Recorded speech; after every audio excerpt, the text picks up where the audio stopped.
রাজধানীর বিভিন্ন এলাকার শতাধিক গরিব দুঃখী শীতার্ত মানুষের মাঝে তুবা সমাজ কল্যাণ সোসাইটির পক্ষ থেকে শীতবস্ত্র বিতরণ করা হয়েছে। তুবা সমাজ কল্যাণ সোসাইটির প্রতিষ্ঠাতা চেয়ারম্যান মোহাম্মদ ওয়াহিদুজ্জামান ওয়াহিদের তত্ত্বাবধানে তুবা টিভির চেয়ারম্যান সাদিকুর রহমান লিটন, তুবা সমাজ কল্যাণ সোসাইটির ভাইস চেয়ারম্যান মোহাম্মদ মাসুম হোসেন ও রাসেল সরকার, যুগ্ম মহাসচিব মোহাম্মদ লিটন প্রধান ও গোলাম কিবরিয়া এবং পরিকল্পনা বিষয়ক সম্পাদক মোহাম্মদ আবুল কালাম এ সময় উপস্থিত ছিলেন। তুবা সমাজ কল্যাণ সোসাইটির পক্ষ থেকে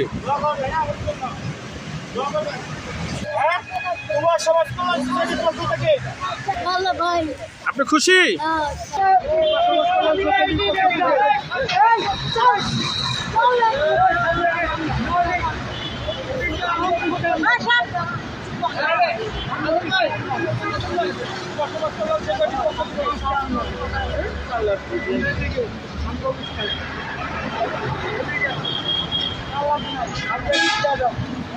আমরা